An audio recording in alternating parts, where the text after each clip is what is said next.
been waiting for this bad boy right here, bro. I love it.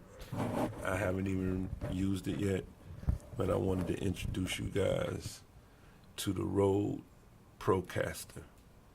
It's my first time opening it up, just like Christmas here, boy. Hey.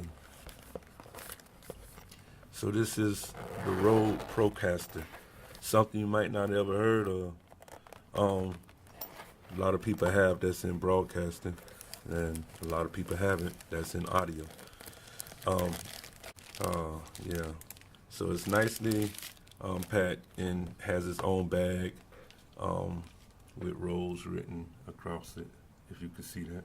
The great thing about this microphone is that it comes with an internal shock mount, and it also comes with an internal pop filter.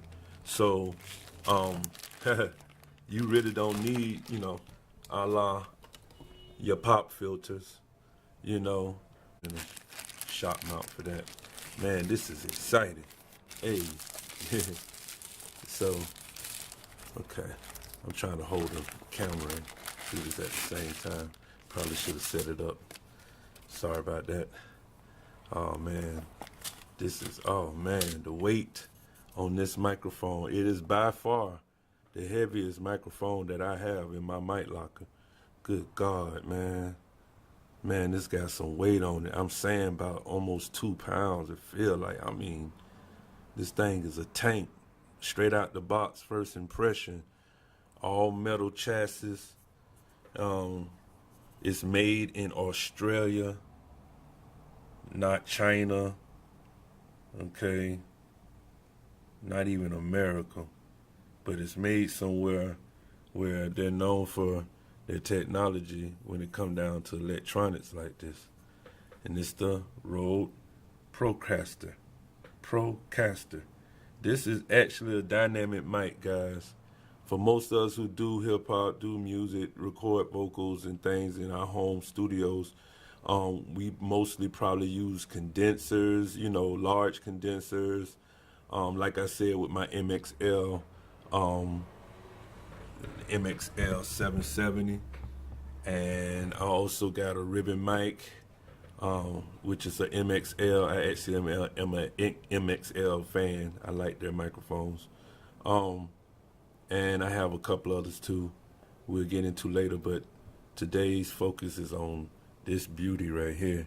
Man, it's built like a tank. It's actually heavy to hold. So I'm surprised that it doesn't come with a shock mount, but if you want to have a shock mount for it, I'm pretty sure you can get one. And I think if you go on Rode's line, online you'll find, whatever accessories that you need to get. This is a dynamic microphone, so actually, I saw somebody online. You see this little dot in front? They didn't know any better. See this little dot?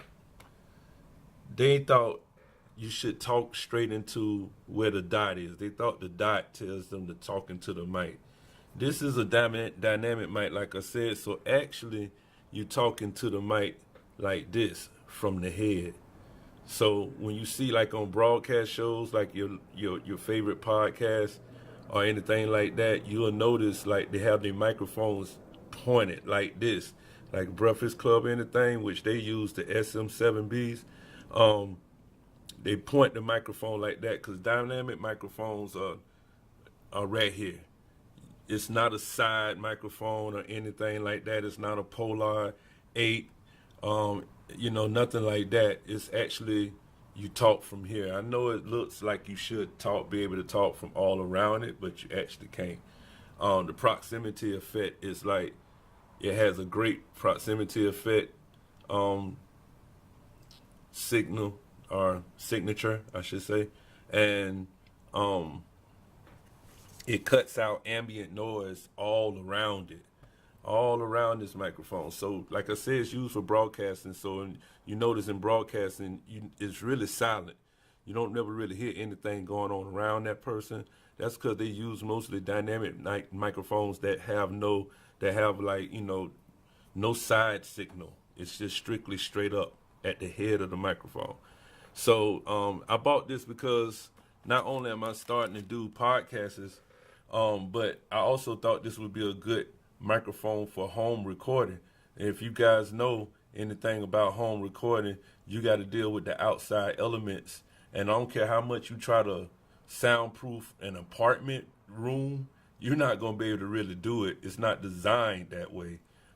Studios have different type of panels and everything on their walls. They don't even have like drywall like most apartments do. So to try to pad it up and everything, it helps. It deadens the area a little bit with, from, crazy transients and reverbs. But for the most part, you still gonna probably need a little help with that. And I have like, the isolation booth and all that stuff like that. I don't know if you guys can see it.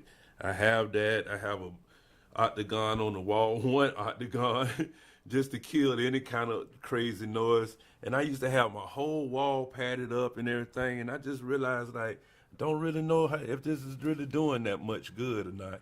May make me feel better or something like that. But for the most part, I still heard the outside noise and stuff like that, and also the microphone would pick it up. So, especially if you have your gain set real high, and I like using ribbons and dynamic mics and things of that nature. So I'm always got the gain cranked up like crazy.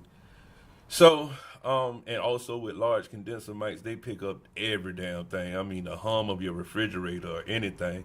So even in apartments, man, because of the design of the walls, I mean, the materials that they use on the walls and things of that nature, you're not gonna get that great of results, especially if you got a sliding glass door, big panel window like I do, which is gonna make it vibrates and everything. It's a mess.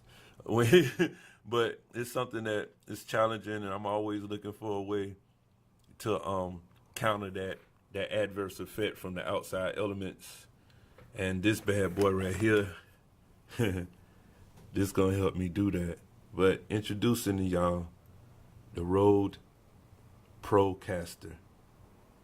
This is an awesome microphone. Look into it if you do your thing at the house, man. Look into it. I'm telling you. Also, the price ain't bad.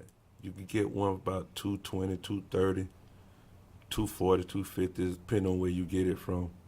But this is pretty much my most expensive microphone, and this is my first Rode, so I'm happy.